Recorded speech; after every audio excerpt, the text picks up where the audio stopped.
Hey guys, it's Nisky here, back with another Hockey Talk, the Stanley Cup review for 2019.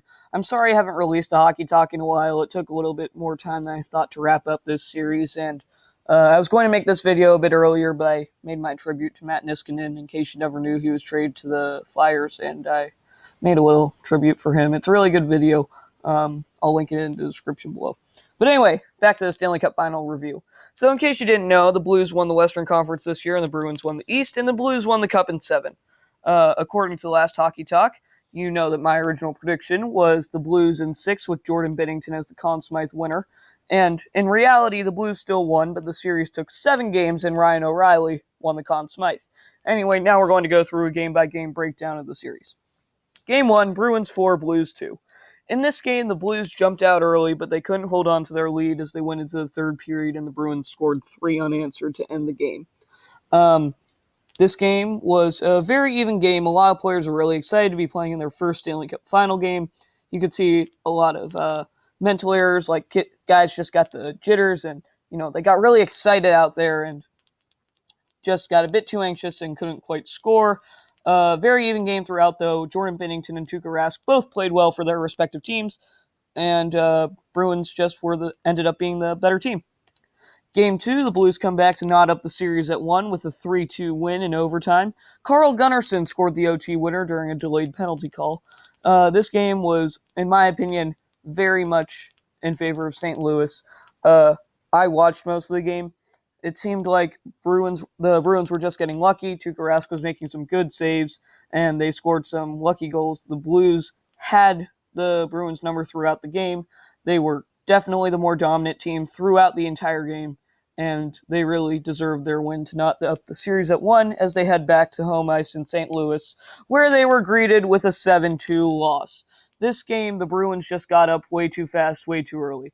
It was 3-0 at the end of the first period. The wheels came off for St. Louis, and they were never able to recover. This game, it was never close. The Blues pulled Binnington and put in Jake Allen. That's how bad it got.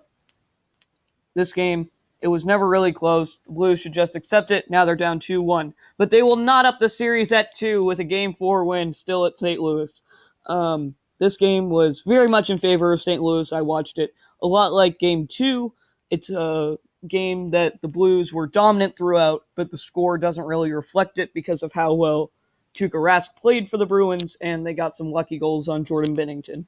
But this game, I knew St. Louis was going to win after watching the first period. They were just such a much better team, and the Bruins had no answers to the offense that they were putting up.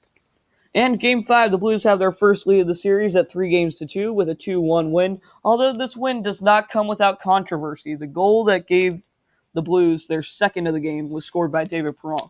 Although a lot of people thought that there should have been a penalty on Tyler Bozak as he did a little cross-check in the corner. But the arm never went up from the official, so David Perron picked up the puck and shot it right through the 5-hole of Tuukka Rask, gave the Blues their second goal of the game. The Bruins would score one more later in the game, but it would not be enough. Game 6. Blank there for a second. Game 6. The Bruins win this one 5-1. Never close. It really should have been 5-0. Ryan O'Reilly barely, and I mean barely, squeaked the puck across the line as Tuukka Rask stuck out his pad. They reviewed it for like 3 minutes. The puck barely went over the red line. This game was all Boston. Boston did not want to go out without a fight. They wanted to go back to Boston for Game 7 to try to win the Stanley Cup. The Blues just never had a chance in this one. Boston was a much better team. They were playing with a lot more fire and energy. And then Game 7, Jordan Binnington is the reason that the Blues won Game 7. If Jordan Binnington was not there for the first period, the Blues would have been down by a lot. The Blues only scored 2 goals and were outshot very badly throughout the first period.